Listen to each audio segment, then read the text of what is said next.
wanted to talk about things that I was going through growing up that, I felt so alone in the world and so alone in these experiences because nobody else was talking about them. But they're experiences that will affect every single person in the world. That's Nadia Marie, writer and presenter of Season 4 of Dear Young Rocker. It's an audio memoir series about girlhood, music, and growing up in the early days of social media. Presented as letters to a younger self, Dear Young Rocker explores how you became the person that you are today and what kinds of people you might have needed back then. Here, Nadia Marie is talking about two things that are pretty difficult for most people to face. You'll find out what they are in a few minutes, but I'll tell you now, we'll start with the letter D. More importantly, what she's getting at is a widely accepted incongruence, that there are commonalities in the human experience, but we don't talk about them. And that some of these experiences put such heft on our existence that it seems absurd to avoid talking about them, as though avoiding them lightens the load somehow. We all will experience those two things at some point.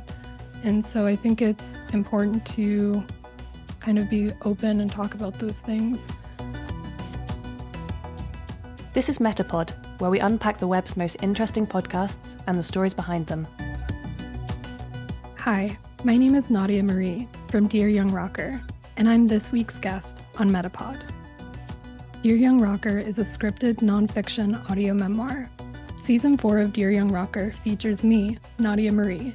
It's a coming-of-age story about overcoming different circumstances in life, feeling loneliness and feeling different from everyone else around you, and using music to find your place in the world. How music can become your safest space that helps you navigate the world around you, and ultimately get you through it.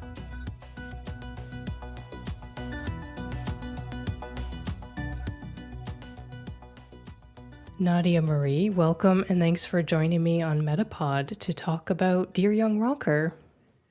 Thank you so much for having me. So you've just shared an incredible personal story over 12 episodes, I think, with listeners far and wide. How do you feel? How are you feeling right now, having finished it? Yeah, I feel incredible. It's been such an honor to share my story, and it was a huge undertaking, and I'm just so proud of it. So feeling very honored. Yeah, great. You should be. Are you ready to write the Dear Old Rocker series? Yeah, I can't wait. So you've done a lot of work, a lot of great work, and I really enjoy listening to your story. And I've seen that you've received some very good feedback already. What has the feedback been like? The feedback has been incredible. The day before launch, I was really scared that nobody would listen to it, and I just wasn't sure what the response would be, if people would even like it. And I've gotten, letters and emails from people all over the world, which has been so moving and inspiring. And I just appreciate it so much. Yeah, people telling me that it helped them get through a depressive episode, people telling me that, it's the first thing they turn on when they wake up, or the last thing they listen to when they go to sleep. And it's just really beautiful to engage with people and in their life and kind of be a part of something that's taking place around the world and feeling connected through other people through the show. So it's beautiful. Yeah, I just can't express how incredible it's been. In some ways, I imagine it's almost a second part of a podcast project, especially with such a deeply personal story where you probably are having to receive a lot of feedback from people. Were you prepared for that when you started, do you think? I definitely wasn't prepared to get emails from strangers around the world. Okay. I expected, maybe a couple of things here and there, but the kind of volume at which it's meaning to people has been I've just been taken aback by it, and that it's been really moving and beautiful, and I couldn't have even imagined it would have a response like this. So it's been incredible. Yeah, I mean, you imagine nobody would want to listen. It's quite different. Yeah, I guess that's not a good opening, but I think one thing, if somebody asks you to write about your life, while you're writing it, you can't necessarily be thinking, oh my God, every single person I know and every person in the world. And, you're not really thinking about that. You're just kind of like, okay, I need to focus on making it and making the work. So to kind of be so hyper focused and, you can't stress about thinking about who's going to read it, and you just have to make it. Mm-hmm. And so to kind of put those thoughts on the back burner and then have the show launch, and then it kind of comes into view, was a little bit, I wouldn't say jarring, but just moving, Mm-hmm. Can you tell listeners a bit about the Dear Young Rocker show more broadly, and then maybe give some context about where your season and story fits into the broader show? Yeah, so Dear Young Rocker is a scripted nonfiction audio memoir created by Chelsea Erson. The show is about writing letters to your younger self and what you would want to know as a young girl going through the early 2000s in music. So it's a show about music, and it's a coming of age story, and it's about girlhood and what that feels like. For my season in particular, I wanted to create something that felt like my girlhood and felt like what it was like to be a girl, in the early 2000s. And so the style of writing was really important to me, and how it felt, how it was read.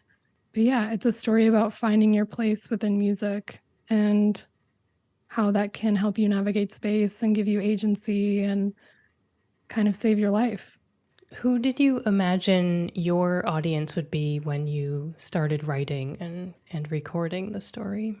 So I tried to figure out who the demographic was for the show when I first was asked to write for the show. And I was basically told that it was everyone. There was all ages listening in, all, locations in the country. It wasn't any specific type of person. Mm-hmm. It wasn't gendered. It was all over the place. So when I was writing this, aside from thinking of my younger self, because it's letters to my younger self, I was just thinking about girlhood in the early 2000s and what that feels like. I wasn't writing specifically for any type of person or any particular person. I just wanted to help people who are going through similar things. And I think a lot of the things that I talk about on the show are things that affect all of us and will eventually affect all of us at some point. And I think they're often the things that we don't talk about and kind of go unnoticed. And I think part of the reason why growing up during that time was so hard is because there were things we didn't talk about, and there were things that were taboo. And I kind of just wanted to come out and talk about those things and make them kind of create a safe space for people to have the ability to talk about that. So you describe with what I think is remarkable hindsight for what is not really that long ago, and remarkable self-awareness growing up with the internet in the 2000s, and how that shaped your identity, the ways you socialized, and your creativity. What do you think has changed by now about the internet for people even younger than you? Oh God, so much. I feel like the internet used to be a thing that connected people, and it was just very raw in its form. It caused connections with people, and now it kind of causes divides. Is something that I've noticed. If you don't have a certain amount of followers, you're not cool enough, or there's just almost a disconnection happening now, where it used to just be you'd pull up an AIM chat box and you would just talk to text. You wouldn't see their face. You wouldn't get this whole kind of parasocial dynamic with people of how we interpret images. I think now everything is about how we consume image and images. And instead of just trying to connect with somebody, we see an image, and that's the image, and we project onto that image. So none of it feels very authentic. And so, especially with the show, I wanted to talk about a time within music and within social media where it was just raw. Like we were just ourselves mostly, and how that kind of shaped our upbringing, the vulnerability that we had within each other and in this space on the internet. And while I do feel like vulnerability is making a comeback within these platforms, I think it's to kind of dismantle the damage that we've done from creating those divides. Okay. So I think it's changed a lot. And I mean, I'm interested to know where we'll go. I'm very grateful for social media. I mean, during the pandemic, we were completely disconnected. So in some ways, it's very beautiful to connect with others, and even, through the show. So it has its advantages. But I think, like I say on the show, we need to remember those kind of early 2000s warnings that our parents would give us of like, we need to be safe on the internet and not just believe everything we see, not just believe everything we read. But overall, I mean, I think social media can be really beautiful if we're aware of the impact that it can have, good or bad. Were there certain aspects of your story that you really wanted to emphasize for listeners? And how did you approach those? I really wanted to talk about things that I was going through growing up that, I felt so alone in the world and so alone in these experiences because nobody else was talking about them. But they're experiences that will affect every single person in the world, which is, death and disability. We all will experience those two things at some point. And so I think it's important to kind of be open and talk about those things. Maybe if people were more open about their experiences with those two things, maybe it would help somebody who's going through one of those two things. The last 5 minutes of the very last episode is emotionally very powerful, and it made me cry. I listen to podcasts while I'm walking, and I was on the sidewalk crying. You have a very strong message related to speaking up, telling your own story, and as you just said there, sharing experiences not only for your own benefit, but maybe for the benefit of others. Who is that message for? Or maybe another way to put it is, if only one group or type of audience could hear that message, who would you want it to be? I mean, I think Dear Young Rocker is a show for everybody. And I think, it's hard to pick one demographic, but I think anybody who loves music and feels connected through music, that would speak to them. But again, I think anybody facing hardship or feeling loneliness should listen to the show. Could you tell us about some of the techniques or styles that you used to tell your story? And along with that, I guess I'll ask about your voice and if people comment on your voice. Yes, the voice of the show is a lot different, as you can tell. I hope I'm not a disappointment as a guest. My natural speaking voice is a little bit different than my podcast voice. Okay. There was no specific voice that I wanted, but I wanted the speed to be at a certain tempo to have a certain type of feeling. There was no, I've never probably shouldn't admit this. I've never written anything before. So they came to me and asked me to write this, and I always wanted to write a book, basically. And, I had ideas and drafts. And so this was an opportunity to kind of do everything I ever wanted to do, which was write. Growing up, I feel like music and books kind of saved me. And one of the books that I just adored growing up because of the writing was so beautiful was Jeffrey Jennings' Virgin Suicide. Mm-hmm. And while it's a very dark book, obviously, the writing is stunning. I mean, it's breathtaking. So when I thought about what I wanted the writing to feel like, and although it doesn't, he's very detailed in his writing and a little wordy at times, so it doesn't translate to a podcast. But the feeling of how it felt going through girlhood is what I was trying to capture. And I felt like that book captured that. And I don't know if it's because I read that during my own girlhood, when I was 12 and 13. That was my favorite book.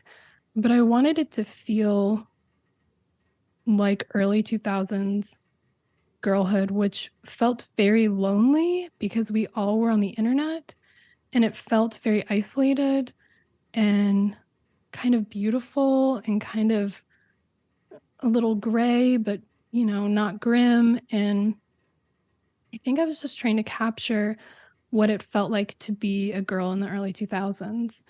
So I would wake up and I would read that book until I kind of forgot why I was reading that book, until I was like engaged in the book enough. Mm-hmm. And then I would stop what I was doing and I would start writing. And so that was kind of my workflow and ritual in writing this, was waking up, reading, writing, and just trying to capture what it felt like to be a girl in the early 2000s. I don't think it's fair to say that you haven't written, because you sound as though you have kept a diary or done a lot of journal writing. Is that true? I have. You caught me. I have journaled. How did you get started with a diary or a journal? So I don't remember like a moment where somebody handed me a journal and was like, here you go. Here you go, write your feelings. But the lucky thing about being a girl is that they start marketing journals to you when you're like 4. Like, I think I got my first journal when I was 4. That's really funny. And it was like a Disney princess. Did it have a little lock on it? It had a lock. It had it was puffy. It was the texture of it was like plastic and puffy and very satisfying to like squeeze. And I would just write random things in there, like little poems and little, from then on out. I think I got it at like a school, one of those book drives. Mm-hmm. And so, I would beg my mom because they were very cute, or I think maybe somebody bought it for me because it was a theme. It was like cartoon themed. I don't think anyone thought like, I'm going to give this kid this notebook with this cartoon on it, and she's just going to keep one every year for the rest of her life. But that's what I did. It wasn't something you learned in school or from a grandparent or anything like that? No, I don't think anyone else in my life journaled or wrote anything down. For whatever reason, kept one. And it was crazy to go back and read, 6 months here or there where I lose the journal. But for the most part, I had almost all of my journals from the time I was 4 until now. And it was quite the experience to go back and read those, of like how I felt in those moments, how I felt at each age, and write also based off of those journals and what was happening around me. Yeah, it was quite the experience. I found one diary that was written in gel pen, and it was like, "Dear diary, have I told you about September 11th?" And I was like, "What?" Like, I'm writing in my diary about current events and the world around me. And boys who were being mean or, life-changing events. And it's just incredible to see, the world again through your eyes as a kid, how you're digesting the world around you. And so it was really beautiful to go back and read all of those things. I mean, you think that you remember everything, and the truth is just you can't. I think it was 18 journals or something that I read through. There was certain moments where it was like, oh yeah, that happened. And yeah, I'm so grateful that, people market to kids and they have journals. That's a very funny observation about the marketing of journals to young girls and the padding of them, as though it's so... The lock and key. Yeah, everything needs to be protected with Protected. It's a safe padding and space. lock and key, and that's really interesting. Yeah. I mean, it seems like a perfect merch idea for Dear Young Rocker season 4. That's brilliant. Yeah, we should be marketing journals with keys. Yeah. Yeah, I'll tell them no more t-shirts, journals. So you encourage others to keep a diary, or maybe something that someone might consider more of a scrapbook. And I think you say that a couple of times in your story. Mm-hmm. Why? Oh, so one of the things that I had forgot that I had done in going back through these journals is I would hand it to people and just say, here, write me a message, and I'll read it later. And or I would, tape flowers and tickets and pictures and yeah, again, create like a scrapbook. And when I went through it, I mean, there was notes from people's parents and teachers and best friends and, the girl who sat in front of me in math class. And, I shared my journal with one of my boyfriends. So there was all these letters between us, and it's just all in one place. It's like a yearbook, except it's better than a yearbook. It's like pieces of your life. Definitely 10 out of 10, encourage everyone to do that. And it's something I'm going to try and even continue doing, because it's really beautiful to have all of your moments kind of written down and have it all in one place. For those listeners who have not listened yet, you suffered a bout of amnesia. And how instrumental were those journal entries in recovering from your amnesia? So I think the thing that got me through amnesia, because I didn't have access to all these journals until recently, I think the thing that really got me through it was music, which helped rehabilitate my brain, which is kind of what this whole thing was about. And then pictures. So anything that had a picture with it, I could remember the moments around that picture. And so I started to piece together with pictures and text, and I started journaling because I couldn't really write, but I did start journaling online because I could type. And so I would sometimes type when I could, and then I would also journal through Instagram. So gather around, young people. Before Instagram was a way to promote, your music or your job or, a curated image, it was kind of a diary. And so I used Instagram during that time to kind of keep track of what was going on. And then I used it to kind of like go backwards and see where I had been. And eventually, everything clicked back into place. But I think keeping a diary during that time definitely helped me. And even with piecing together now the order in which things happened, I definitely went back and looked at the pictures, and it was like a quick way of documenting my time without having to use the energy to write about it. So I think pictures can be just as powerful and important as writing. What's something that you discovered in the course of writing or recording for the show that really took you by surprise? all of it.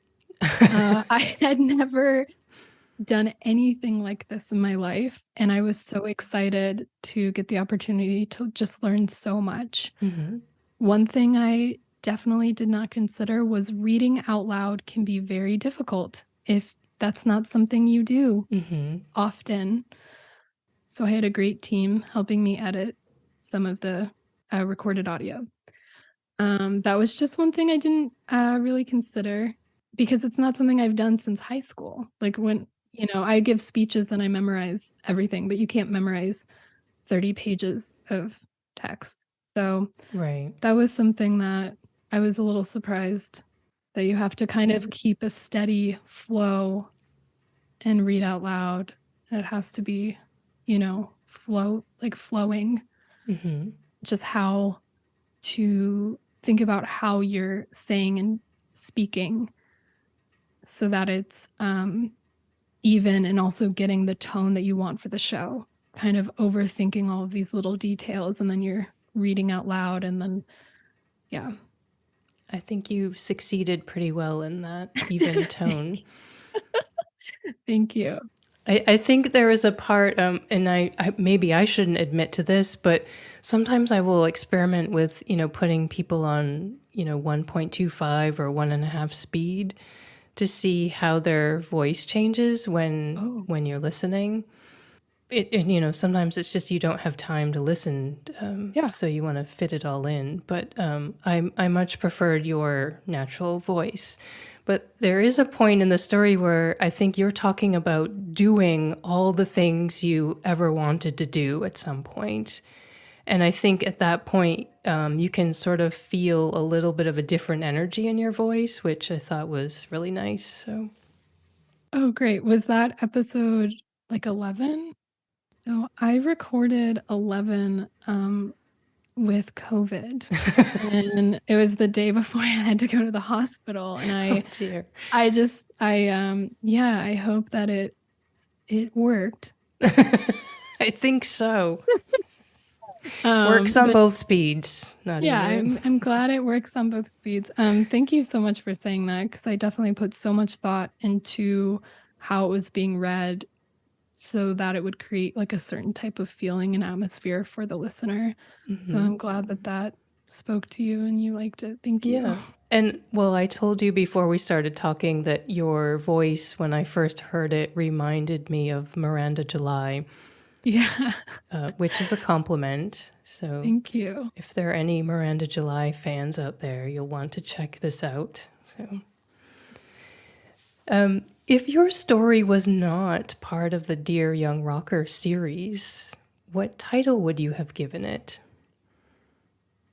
I'm going to have to be a little basic and say Weekday Weekend. Okay. Because I think it really defines who I am and also what happened and what I've been through. But also, I think it kind of impacts and defines all of us and the things that we go through for good or for bad. Okay. Fair enough. And you closed your story with a really strong statement about believing women. And as we've discussed, a lot of the issues through the whole story in the series are really for anyone to listen to, benefit, or relate to. Creativity, isolation, loneliness, grief, friends, family. But as a woman, you've shared some of your sexist experiences in the podcast, and I've got a couple of questions here for you. I mean, what would you say is the most important issue related to social justice for women right now? Well, I do live in the southern United States, and so abortion laws have been, at the forefront of everyone's mind and how it's going to affect women. I think another thing that should be talked about more is that if you're disabled and you're receiving any sort of help, you're not allowed to have children. So the inability to have children as a disabled person in the United States without losing your health care. Okay. And Is there something you think that men should do to contribute to changing the dynamic that they have with women in society? Yeah, I think as women, we have to spend so much time decoding our environment so that we're safe and that we understand how to navigate through it. And I think if we can do all of that to kind of untangle the mess that's being caused within the sexism within different systems, I think men can easily do that. So I think it's important for men, if they want to be an ally, to stop performative allyship and really decode their actions, their words, and how they take up space, and allowing others to also have space. You think it's easy for them to learn that? It's possible for someone to learn, of course, because women learn it, but Exactly. We learn it. And, you can cross your legs. It's really not that hard. It's a thing that people can do. So, lots of physical and metaphorical ways in which they can think about space and how they're navigating. Body image didn't seem to feature prominently in your story, yet it's, of course, a classic issue for teenage girls and women, and also a big issue in the music industry. Was there a reason for not dealing with it, or maybe just not focusing heavily on it in your story or in the podcast? I think because there's a couple of reasons. I didn't want to re-traumatize anybody listening to the story. I wanted to insinuate it because at that age, you don't always know, right? Like it's not 100%. It can happen in really subtle ways. So I wanted to talk about it in more subtle ways, rather imply it than be forward and trigger somebody.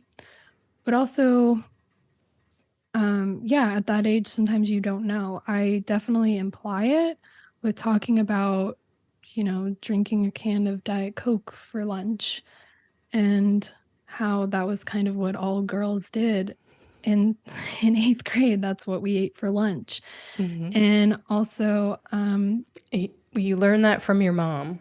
I'm saying that's where I learned that, actually. that was the next thing I was going to say is I wanted to kind of create a space that talked about these issues without coming forward and saying them, because as a kid, you don't really know that. I talked about some of the abuse and some of the, ways in which my family had OCD that then affected me. So it's kind of more about how one thing can lead to another thing, can lead to another thing. But you don't really know that when you're 13. Right. You don't really know why you have control issues or disordered eating. You just know that you're doing it. So I wanted to kind of more insinuate it than just come out and say it. And yeah, I didn't want to re-traumatize anybody going through that, or, because I think in some ways, I'll talk to even guys that I know, and they'll kind of be like, oh yeah, well, I'm vegan and I'm, doing this diet and I'm doing this diet. And, even as adults, it's like they don't know. And so I was more interested in kind of the ways in which we justify it and how our environment can impact how we feel about food versus just coming out and talking Right. kind of more forward about it. Okay, interesting. Is there something that you learned while doing this project that you really want to do again or more of? All of it. Okay. I loved getting the opportunity to write something and create kind of a safe space for people. I loved getting to score the podcast and use some old music from my past and growing up. Yeah, it was just a huge opportunity. I loved creating the episodes and thinking about what I wanted the feeling to be like and how to execute that, and writing, different stories and editing them down and finding how the outline and story is going to flow and move and all the moving pieces to making a story. Any part of it, I loved every single second of it. Are you writing or recording music right now? I just got done releasing an album, so I'm working on another one. Okay. The album is called 7. So for people who have listened, Weekday Weekend is the album about season 4 of Dear Young Rocker. And so I just got done making 7, which is about the last 7 years of my life. Okay. So I just got done making this record 7. Okay. And where can people find it? It's on Bandcamp and Okay. all streaming platforms, Spotify, Apple. And what are you listening to for music lately? Or any shows you've been to? So honestly, Dear Young Rocker really brought out the nostalgia in me. Okay. And I've been re-listening to all the music I listened to growing up, because obviously I've been writing and thinking about that for a while. And I thought it would kind of calm down once the show was done with, but I feel like it ramped back up. So I've been on a huge nostalgia kick of listening to anything from John Fahey to Townes Van Zandt to Azure to Mira to K Records and Elephant Six and Saddle Creek and just all that music from the early 2000s and even before. Good. Yep. And what's coming up next for you? Is there anything you want to tell MetaPod listeners about that you're working on? So we're working on the outline and episodes for season 5 right now. Okay. And then I will be releasing more music in the next few months. So very excited to be releasing new tracks. Okay, great. And that padded journal series that you're going to put out. Yes. Very excited about the new merch. Keep all your secrets in one place.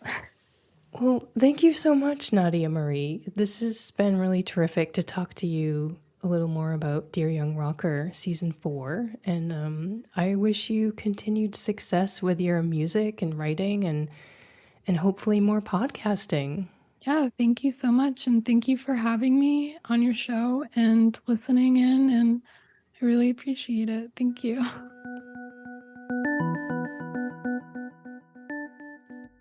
Congratulations to Nadia Marie for her accomplishments of writing and recording Season 4 of Dear Young Rocker.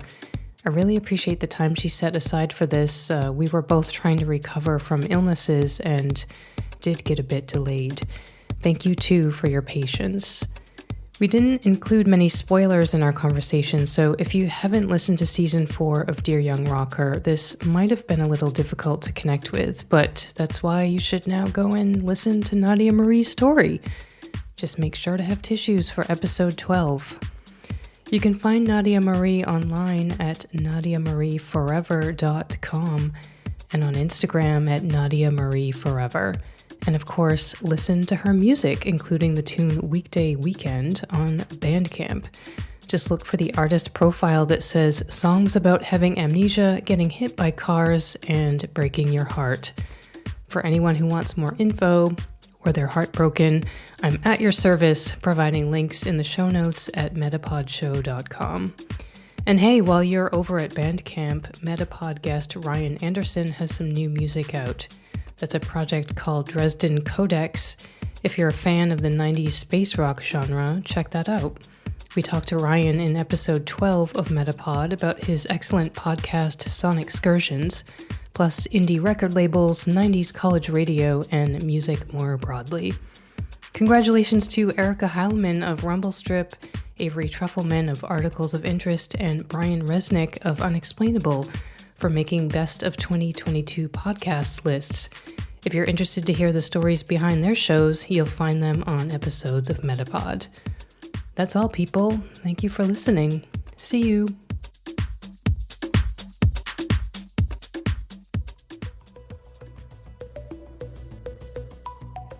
That's all for this episode of MetaPod. Thanks for listening.